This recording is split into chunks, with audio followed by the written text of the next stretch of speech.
Ahead of a debate in the House of Assembly, there's a public town hall tonight to talk Churchill Falls. That story and...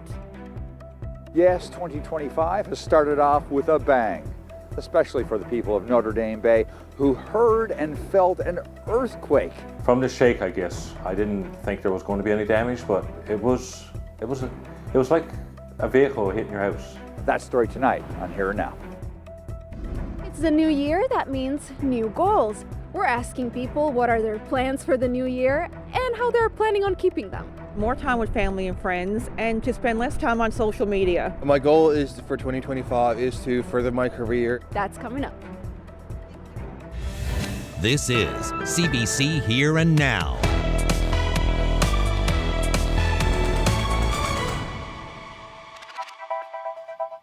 Happy New Year and welcome to Here and Now. I'm Heather Gillis, filling in for Carolyn Stokes tonight. Well, 2025 began with a bang in Notre Dame Bay, and we're not talking about fireworks. Here and Now's Troy Turner has more on the small earthquake that hit that region yesterday afternoon. It shook Danny Bath's house in Durrell on Twillingate Island. Just heard this loud bang, and then the house shivered for maybe 5, 6, 7 seconds. And my wife calls out, she said, what happened? I said, I don't know. It was just a bang, like a pop. And then behind that, then it was a shimmer, like a tremor.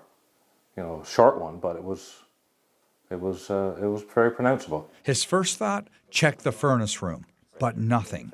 So he went to see if a car might have crashed into his house. While I was outside, my neighbors were also out of their houses looking around. So we chatted a little bit, and within, I would say, less than a minute, we determined that most likely it was probably an earthquake. The exact pin or location of the earthquake was said to have been out there, about 20 kilometers west of Twillingate Island. It registered 2.8 on the Richter scale, big enough to be heard and felt, says Natural Resources Canada, and rare too, but not big enough to cause serious damage or concern. We can never say with absolute certainty that there won't be a larger earthquake somewhere, but given the history of this region, it's highly unlikely.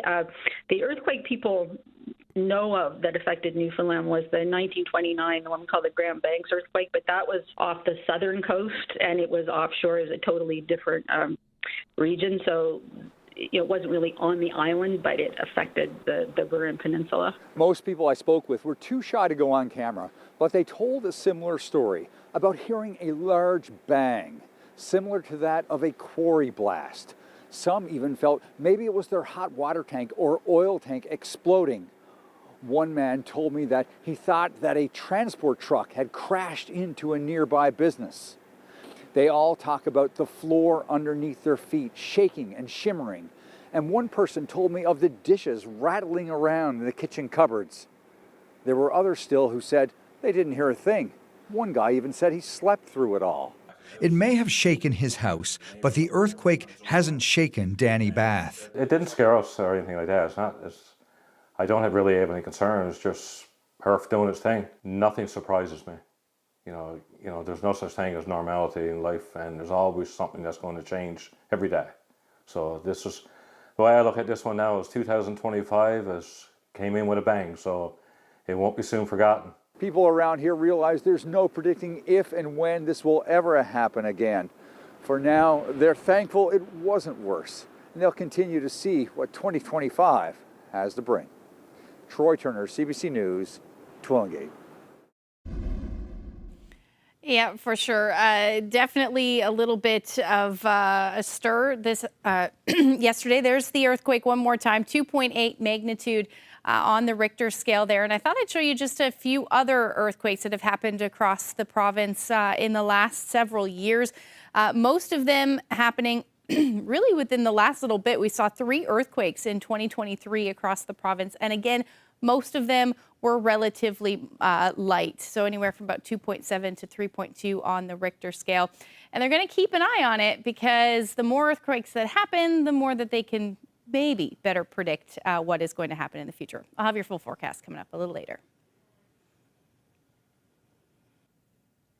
Well, tonight's town hall is happening at 7 o'clock at St. Teresa's Elementary. And in other news, it is a big year for the fishery. Redfish reopened after nearly 30 years. Protests forced changes to the crab fishery, and there was tragedy on the water. CBC's Leila Baudouin reports. Most boats are tied up, but questions remain.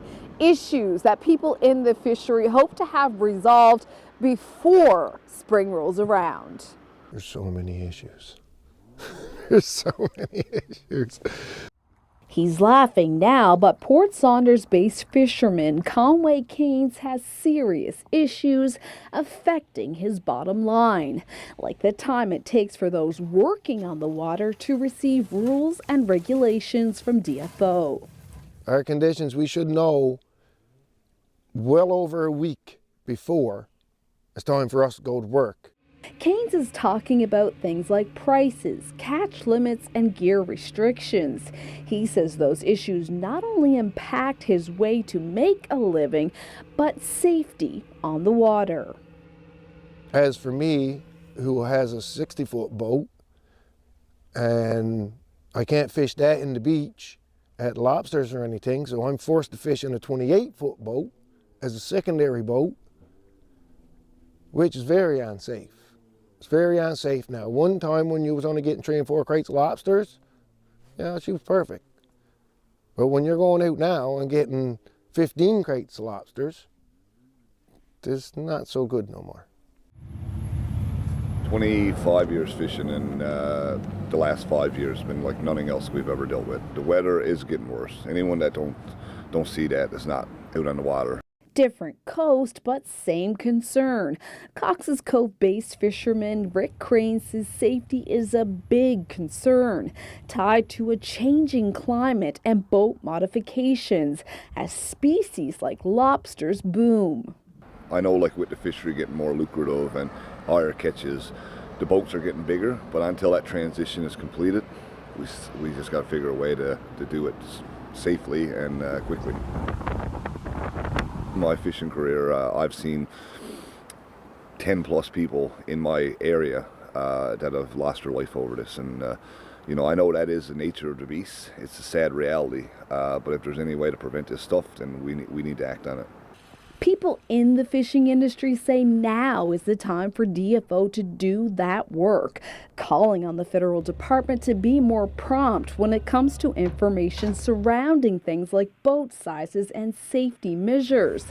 Because in an industry where species and storms are unpredictable, time to prepare is everything. Leila Baudouin, CBC News, Corner Brook.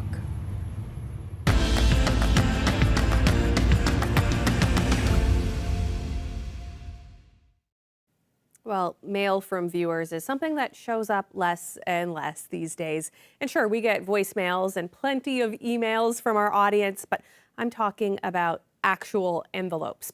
So when one persistent person started sending care packages to CBCNL containing letters, newspapers, and even CDs, camera person Curtis Hicks wanted to learn more about the man behind the mail. And I'm going to let Curtis take it from here. When this colorful package arrived on my desk last year, I had no idea it would lead to an unlikely friendship with a Newfoundland legend. I left my home in Newfoundland many years ago with my guitar on my shoulder to do a country show. I'm Michael T. Wall, as you know, known as the singing Newfoundlander around the world. I looked through the package and I searched him up on the internet and I realized he's the real deal. This guy's a country music star and he's rubbed shoulders with some of the biggest names in the industry. Oh, and here's my hero. You can see my hero, Johnny Cash. Well, you know, when Johnny Cash came on the scene in 1956, I said, that's what I want to do. Johnny Cash has been my hero forever, will always be. And so I brought my first guitar because of Johnny Cash. And this is my first guitar. This is in the archives. I found that very guitar at Munn's Folklore and Language Archives. When I asked Michael how he bought the guitar, this is what he had to say. Did I buy it? You mean where did I get the money? Picking blueberries and working in the fish plant. Nights from 7 o'clock in the evening until 4 the next morning. That must have been a whole lot of blueberries. A lot of blueberries. Michael T's trademark look, a cowboy hat and a rhinestone-clad jacket with the map of Newfoundland across the back. And I wore this. I wore this in Australia. I wore it all over different places around the world, different countries I went to. When I was in school, I was always doodling, doodling the map of Newfoundland on all my stuff when I went to school. And I just wanted to take Newfoundland with me and make, take the province around the world and just promote it, and that's what I did. Now, if you never heard of Michael T, don't worry, I never either until I got this. It's probably because he left Newfoundland at an early age and promoted our province to the fullest up on the mainland. This caught the attention of Newfoundland's first premier, Joey Smallwood. So at that time, Joey Smallwood called me Newfoundland's official ambassador, Joey Smallwood. Joey, the father of Confederation. Well, I wrote a song called A Letter to Joey, and I sent him the song, and he really liked it. So in October the 22nd, 1972, I sang at the Arts and Culture Center in St. John's to a standing crowd. It was just full house. After that, I went to Joey Smallwood's mansion on Roach's Line, Holyrood, and I did a concert of all my Newfoundland songs, and Joey, as a matter of fact, joined in singing the squidjigging ground with me. The phone rang, and Joey had a red phone over in the corner, the hotline he called it, and he said, just a minute, and he went over to answer the phone. And you never guess who was on the phone. It was Pierre Trudeau. And he said, I'm sorry, Mr. Trudeau, I'll have to call you back. I got company. I never forgot that. After receiving several packages from my new pen pal, I had to wonder, am I the only one getting these parcels? Well, I send them out everywhere, all over the world like that. I had Canadian flags on there. I had caribou on there.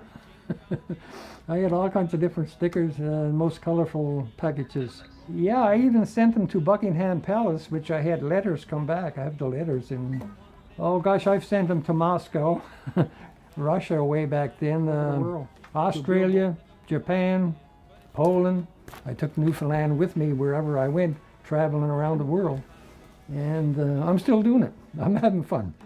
Michael proudly shows us his room of accolades and achievements, reflecting back on an eventful life in the spotlight as the singing Newfoundlander. Well, here's a picture of me and Dolly Parton. You'd like to see that.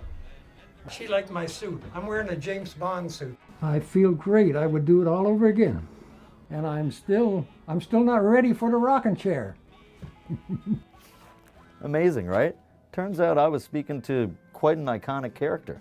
Just be yourself and believe in yourself, and other people will believe in you. And I set my goals, and I did them all. I'd like to say hello to all my friends and fans around the Newfoundland. And remember, I'm not a star. I'm just one of the guys. Well, I hope you like my little tale. I'll catch you on down the trail. Curtis Hicks, CBC News, St. John's. In other news now, the NDP is hosting a town hall meeting in St. John's tonight to discuss the new Churchill Falls deal. It's set to be debated on the floor of the House of Assembly on Monday. But before that, Jim Dinn believes the public should have an opportunity to voice their thoughts and learn more details of this historic deal. He says people have questions about what it's going to mean for power rates and the province's economy. He also says it's a difficult time of year to get insight from experts. In the 3 weeks over Christmas, it's a significant challenge. We were not neither the opposition parties nor the independents were consulted on the timing of when this would happen, and personally speaking, I think in many ways these information sessions should have been held first before any debate in the House of Assembly or discussion of this. So at least there's everyone's on the same footing, more or less. So it's been a challenge. Well, meet Charlotte Dorothy McRoberts, the first baby born in 2025 at NL Health Services. Charlotte joined the party at 1:39 a.m. in the Health Sciences Center in St. John's. Congrats to Mom and Dad, Allison and Mark.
Welcome back. For the last 10 years, there's been a Christmas tree adorned with lights overlooking Quidi Vidi village. And during CBC's special broadcast this New Year's Eve, Chrissy Holmes got the inside story about how that tree came to be. We're on the water on this mirror-like night. I mean, it's just glass out here. And I have to introduce you to a couple of people. Wendell Gray. Hi, Wendell. Hello, how's everybody in Canada? Hopefully doing pretty good. But listen, how often is Quidi Vidi Harbor like this? 1 in 1,000. And he knows. And you're lucky. Well, I tell you what, we're inside a traditional Newfoundland fishing boat. It's been out on the open water, so Wendell knows for sure. And Dave Fong is here. Dave, I guess one of the benefits of buying an old fish plant, which is what Quidi Vidi Brewery is that you got dockside access here. We do indeed. Which is handy for power, because you've had to go through quite a bit of trouble for the crowning jewel feature here in Quidi Vidi. I mean, just tell us a little bit about the tree that you've been doing for the last number of years. Certainly. This is our 10th year of lighting a tree here in Quidi Vidi. Originally we had a tree down that direction and it became too big. It's near the edge of the cliff. It became too dangerous with a 40-foot ladder on the edge of the cliff. So 3 years ago we picked a new tree directly across from the brewery, and we ran a 600-foot power cable down the cliff underwater into the brewery to give us the power. You're not messing around. That's a lot of trouble. It was a lot of work, and we do it every year, and we look forward to it. Well, what do you think? I think we should go out here and give Canada a sense of what this looks like when it's lit. Absolutely. You want to give us the 3, 2, 1? Absolutely. Okay. 3, 2, 1. Lights. Woo! There it is. Oh, it's absolutely gorgeous. Absolutely gorgeous. It's magical. Wendell, what do you think? Could we cut the engines and just float here in the twinkle of it all? No problem. Yeah. Oh, what a night. It is absolutely magical here. Yeah. Guys, thank you so much for this. My pleasure. It's the new year. That means new resolutions, new plans on how we can change and better ourselves. We're asking people what are their plans and, most importantly, how they're planning on keeping those plans. What's your goal for 2025? I think my goal for 2025 is, of course, as everyone would say, be more intentional about your spending habits. We know that today inflation is on the rise, so more intentional about that. Same old thing as being intentional about your eating habits, your health. So just try that. Goal for this year would be to be more present, spend more time with family and friends, and to spend less time on social media. How are you planning on doing that? I'm going to shut my phone off when I'm with my family. Phone goes away. Your goals for 2025? My goal for 2025 is to further my career in the law enforcement program that I graduated in August, to further my career and not only that, gain more experience and knowledge in my field. Were there any goals in last year that you made true? There was. I was more intentional about eating habits. I was intentional about spending habits, and I want to carry on with that this year. Okay, what do you hope 2025 bring the world? What do you hope? Peace. More peace, more like people getting along better, and just be yourself and just get along with people. I hope 2025 brings joy for everybody and new opportunities and just hopefully a great year for everybody overall.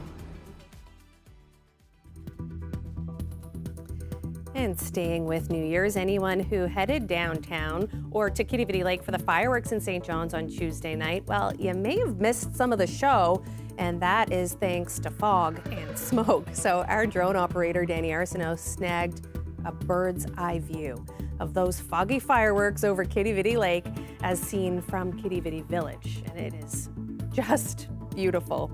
Ashley's going to be back after the break with your forecast. Stay with us.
Welcome back to Here and Now. And Ashley, we've got some pretty heavy rain on the way for some people tonight. What can you tell us? Yeah, well, we've been seeing heavy rain for most of the evening for eastern areas of the Avalon, including the northern portion of the Avalon as well. Let's take a look at what's going on. So we've got an area of low pressure just to the west, and we've got a front associated with that, an occluded front. That just means that we are seeing some rain out to the north, some much cooler air, or some much warmer air rather as well. And if I zoom in, you can see that rain that moved through earlier today out ahead of that front. And this is bringing snow to parts of Labrador as well, particularly along the strait and really further inland. But for now, these were their daytime highs, 6 to about 9 degrees across the island. That is well above where we should be sitting up for this time of year, and even mild up across Labrador. Just to put this into perspective, Happy Valley Goose Bay sat at 6 degrees today.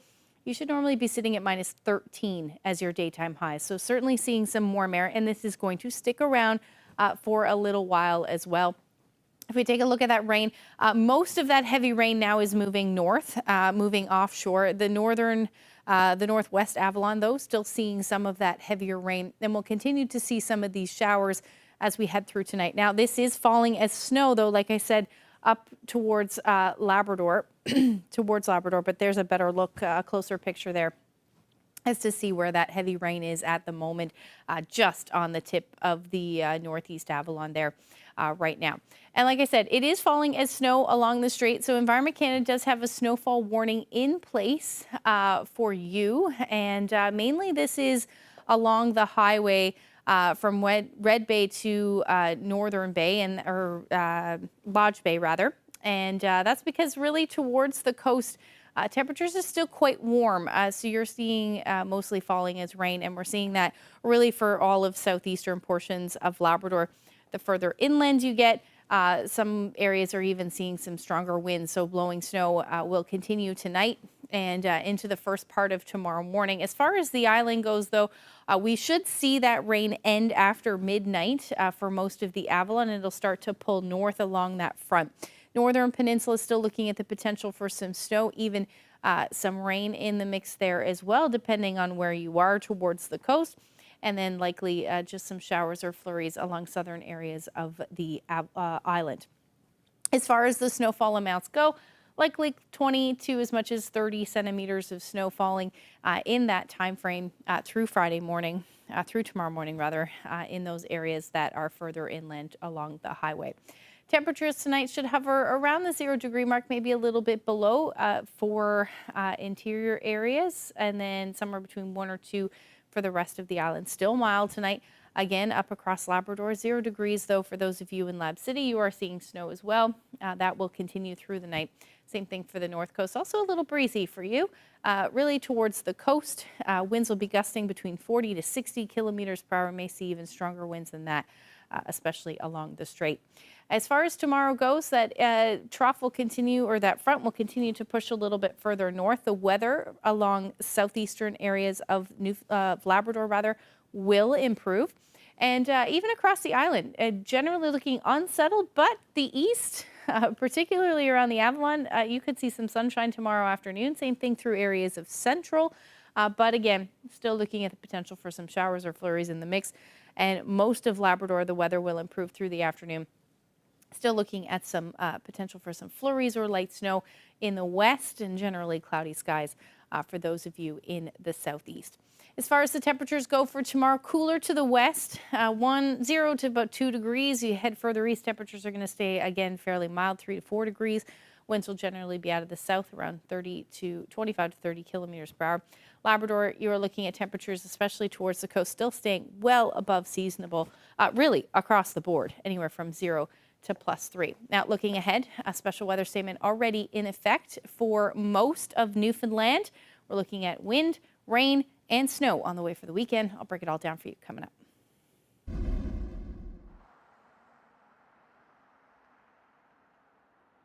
Well, speaking of the weather, the annual winter parking ban is in effect in St. John's tomorrow, and that means on-street parking is not allowed overnight in the downtown business district. That includes sections of Water Street and Duckworth Street in place from 4 a.m. to 6 a.m. For streets outside that area, well, the ban is on from 12:30 to 7 a.m., and these restrictions are going to be in place every day, regardless of the weather and street conditions, until April 12th. There's so much uncertainty, and one thing that we learned during COVID is that people don't deal awesome with uncertainty. Look at the opportunity we have to choose our governments. One opportunity now for young people to get out and voice their concerns, for people to get out and talk about the issues. Still to come, The Signal's Adam Walsh is diving into politics with a panel talking about what to expect in 2025.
Hi, I'm Adam Walsh from The Signal. 2024, the race to end the year is finishing. And what a race, what a finish to the year. What does 2025 bring us? 3 elections, federal, provincial, and municipal. So with everything going on politically, with everything going on in our communities, and a look ahead to what next year is going to mean, I brought together a panel of folks to talk about how they feel with everything that is happening. As we look at the end of this year, the big bit is, how are we feeling, right? How are we feeling about this community, this province that we're living in? And I know that's a big, broad question, but you can feel free to focus it down however you like. Mr. Harris, we'll start with you. I think we're definitely at a very tumultuous time in our politics. I think that on the federal scene, we see the federal government kind of falling apart. On the provincial scene, we're seeing a huge, massive deal being undergoing with the Churchill Falls renegotiation. And on a municipal level, I think there's always issues, you know, when it comes to living in St. John's, but also across the municipalities in Newfoundland and Labrador. I know at Memorial, there's a lot of uncertainty.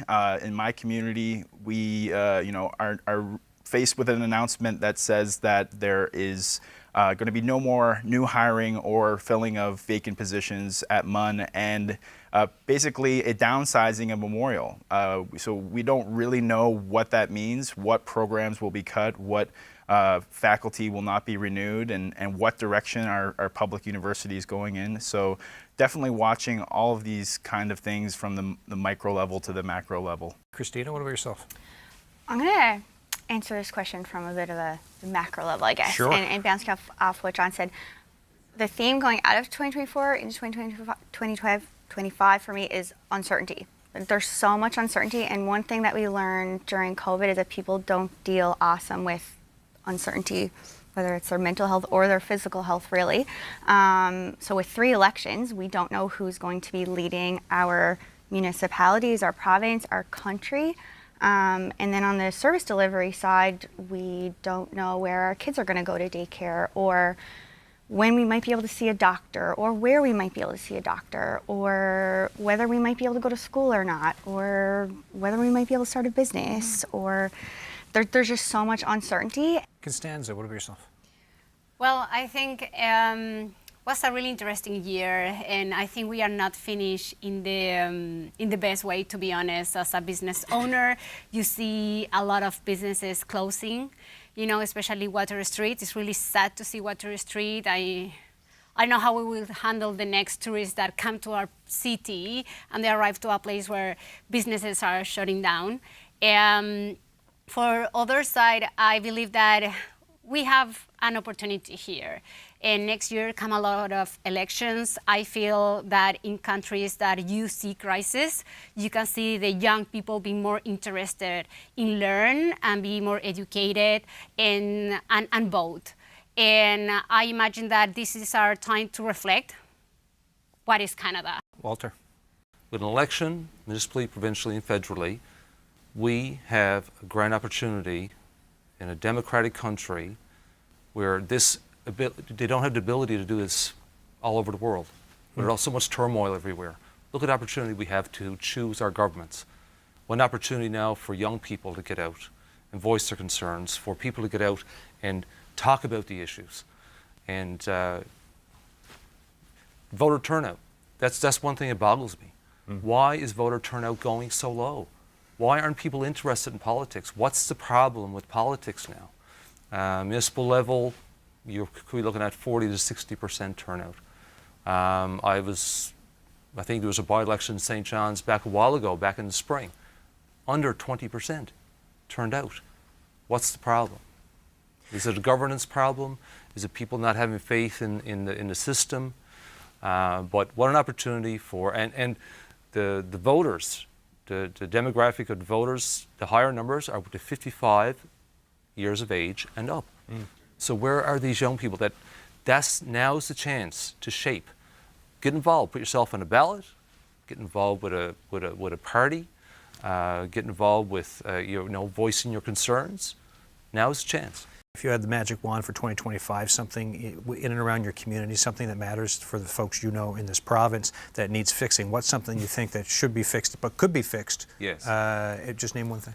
One issue has been public safety. And it's the investing in our police force, and in our case it's the RCMP, and in some urban centers it's the RNC. We see a lack of resources. They've met with us many, many times, and we've asked, you know, how can we put more resources in our community? Boots on the ground. They call it bums in the seats for administration.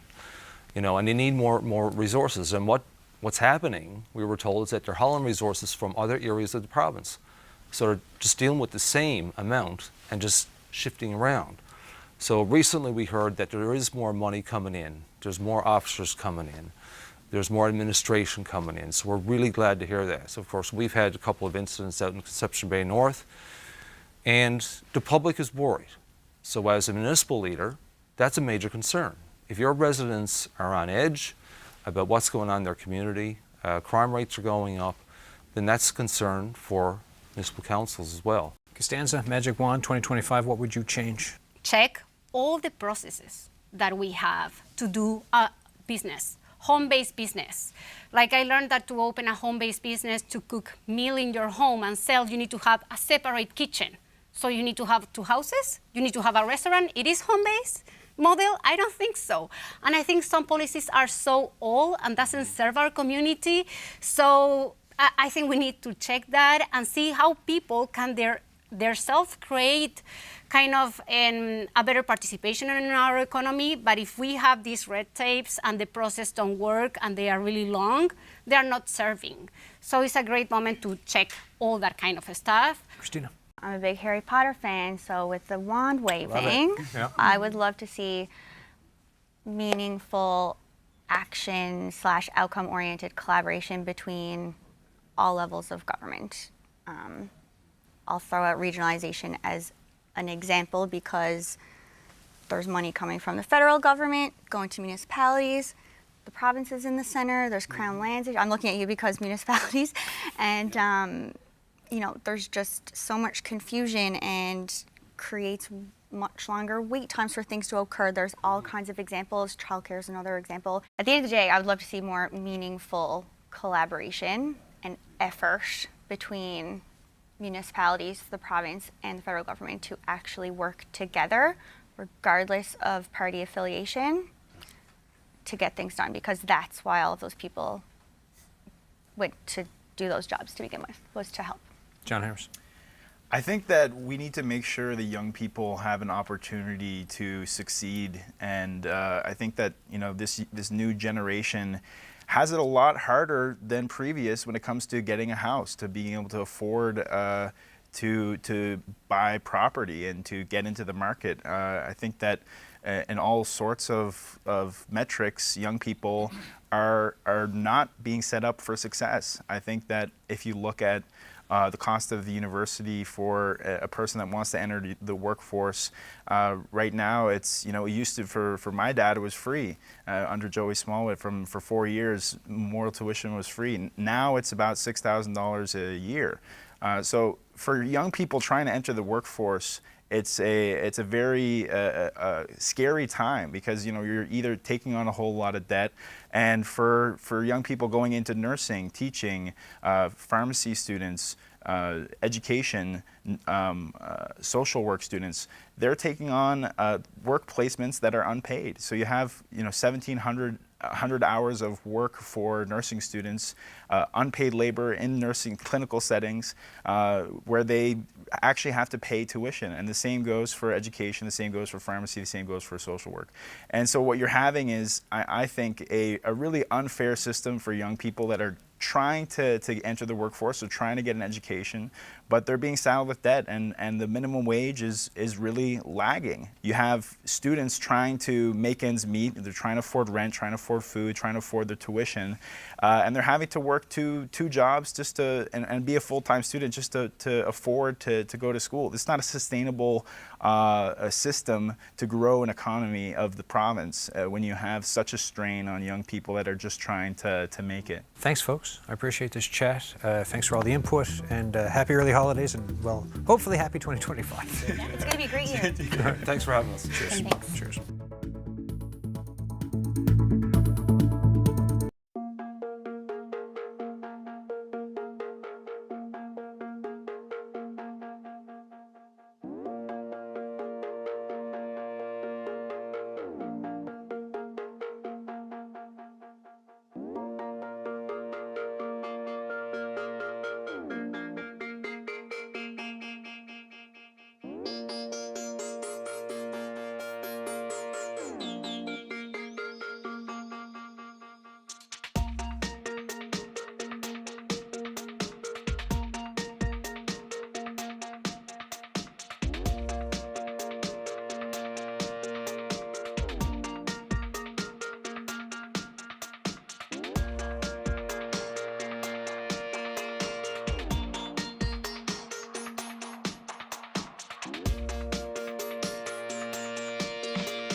The FBI now say the attacker in New Orleans had acted alone when he killed 14 people with a pickup truck early on New Year's Day. U.S. authorities had initially said that they suspected that he worked with others, possibly planting explosives, but they appear to have ruled that out.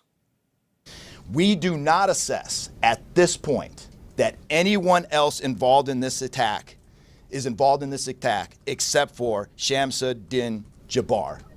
FBI bomb technicians also recovered 2 IEDs in coolers. Those are the only 2 devices that we've been able to recover that were functional. Both devices were rendered safe on scene. We did obtain surveillance footage showing Jabbar placing the devices where they were found. The New Orleans mayor says Bourbon Street, where the rampage took place, was now safe to reopen ahead of the Sugar Bowl football game. The attacker died after a gunfight with responding police officers at the scene. He was from Texas and had served in the U.S. military in Afghanistan. There's much less known about the Las Vegas incident that occurred hours after the New Orleans attack. Despite speculation, authorities are not linking the explosion of a Tesla truck outside a Trump hotel to what happened in New Orleans. They also haven't established a motive. We know we have a bombing, absolutely, and it's a bombing that certainly has factors that raise concern. It's not lost on us that it's in front of, of the Trump building, that it's a Tesla vehicle, but we don't have information at this point that definitively tells us or suggests it was because of this particular ideology or any of the reasoning behind it. That's the purpose of the investigation that we're conducting, is to get to the bottom of exactly what happened, why and how. Tesla is owned by Elon Musk, a major player in the new Trump administration. Police say they believe the person inside the car shot himself immediately before the explosion. There's been no definitive identification because of the extent of the damage to his body, but the ID found in the car shows him as Matthews Livelsberger, an active duty U.S. Army soldier. In other news now, 2 captive orcas in France are set to be relocated to a whale sanctuary in Nova Scotia later this year. And while there's been a global push to stop keeping whales and dolphins in captivity, it's also a challenge to find suitable facilities for those animals after they've been taken out of marine parks. Brett Ruskin has more on this story from Halifax. Wiki and Keijo are 2 killer whales or orcas who are living in the south of France at a marine land there. Now, this marine land is only going to be open to visitors for the next couple of days or so before it shuts its doors forever. So the French government has to figure out what to do with these whales. The one option that they looked at initially was to send them to a facility in Japan. That option was rejected. There are 2 more options on the table. One, send them to a similar facility with pens and pools and tanks that they would be living in Spain, or send them here to Nova Scotia, a facility that hasn't even been built yet, but is being called a whale sanctuary. The Whale Sanctuary project is being described as kind of a retirement home for whales who had been living in captivity, basically an area along the eastern shore of Nova Scotia, about 3 hours drive from Halifax. They would be setting up nets to keep the whales in, but it'd be a huge area. It would be deeper than most pools that whales are kept in, so they could dive deep, a natural environment the size of 50 football fields or 300 times larger than your average captive whale pool where whales are now held. So good news for whales who end up there. The trouble now is building it. $18 million is expected to be the cost of this facility for the nets, for the infrastructure, coming from donations. The proponents of this project say the donations will likely ramp up if the French government does decide to send the whales here, which could happen sometime this year. The whales will be loaded into a specialized tank, placed onto a large plane, and then flown here to Nova Scotia to be released into this sanctuary. So we are watching this one very closely to see if it takes off, to see if it gets underway underwater here off the East Coast. Brett Ruskin, CBC News, Halifax.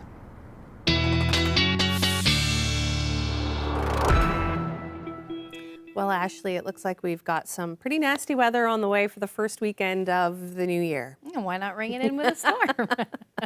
Yeah, that's exactly what it looks like. Environment Canada has a special weather statement in effect for most of Newfoundland. Let's take a look at what's going on. So most of Saturday is actually going to be fairly decent weather-wise. We may even see some more sunshine for parts of at least the eastern half of the island. We'll still see some snow potential up across parts of Labrador. But things will certainly deteriorate as we head through the overnight period on Saturday, as our next weather maker is just to the south. So overall through the day, though, we're looking at a mix of sun and cloud for St. John's, about 3 degrees. So we're going to stay above the 0 degree mark. A little bit near or below for the west, and then Labrador back down below 0, especially in the west, but overall generally sitting around 0 or about +1. This again is still very much above where you should be sitting for this time of year. As that area of low pressure moves north, it is going to bring some gusty winds with it overnight and into early Sunday morning. We could be talking about gusts over 100 kilometers per hour. In some cases, they could be even higher than that, especially for the western portion of the island into early Sunday morning. The good news about this wind is it's going to happen fairly quickly, and then the winds will ease as the day goes on for the east. But we will still see some windy conditions, though, for the northern peninsula, southeastern portions of Labrador through the day on Sunday, and that's because of the track of the area of low pressure. The center, at this point anyway, looks like it'll actually head over the Avalon, so winds will actually die down as we head through into Sunday. So here's a little bit of the timing of that system. So we will start to see some snow develop for central areas and the south coast of the province Saturday night into Sunday morning. There's a chance we could see some snow to start in the east, but mainly a rain event for most of eastern Newfoundland. We'll see that rain-snow line eventually push further west, but we could see some significant snow for areas like central, the west coast, the south coast of the island. And again, this will be accompanied with some fairly strong winds through the day as well. As that area of low pressure moves over the Avalon, that's when we should see those winds ease. But again, could be some significant rainfall amounts there as well. Somewhere between, maybe 60 or 70 millimeters is certainly not out of the question. But overall, daytime highs will sit above 0, 2 to 5 degrees. Labrador, at least in the west, will sit in the single digits through the day. Long-range forecast showing temperatures will stay above 0 as we get through to next week. Same thing for central Newfoundland. Western Newfoundland will be more on the snowy side, but temperatures will be sitting around +2 as we get into that time frame. For eastern Labrador, you're looking at about 1 to 2 degrees and staying below 0 with snow for western Labrador. Our weather photo of the day taken on St. Philip's Beach yesterday. A great start to the new year. Lisa shared this great shot with us, and if you have any weather photos that you would like to share with us, you can do that by sending them to nlphotos@cbc.ca. Just gorgeous and peaceful, isn't it? Isn't that lovely? So nice. And if anyone wants to start taking down their Christmas decorations over the weekend, probably not a good time to do so, especially on Sunday. Yeah, maybe not. So maybe do it Saturday. Maybe do it Saturday. So New Year, any resolutions, Ashley? Same old, same old. Resolve not to make any. Yeah, exactly. Okay, well, earlier in our show, we showed you some footage of Quidi Vidi Village on New Year's Eve. We had our drone operator. Yeah, Danny Arsenault was down there as part of the CBC Network special with Chrissy Holmes, and he captured some incredible video. It was such a calm, peaceful night out there. Calm enough for Chrissy to get in a boat. Yeah, we saw that in the show earlier, and we're going to leave you with some more of those beautiful scenes from Quidi Vidi. Thanks for spending your evening with us.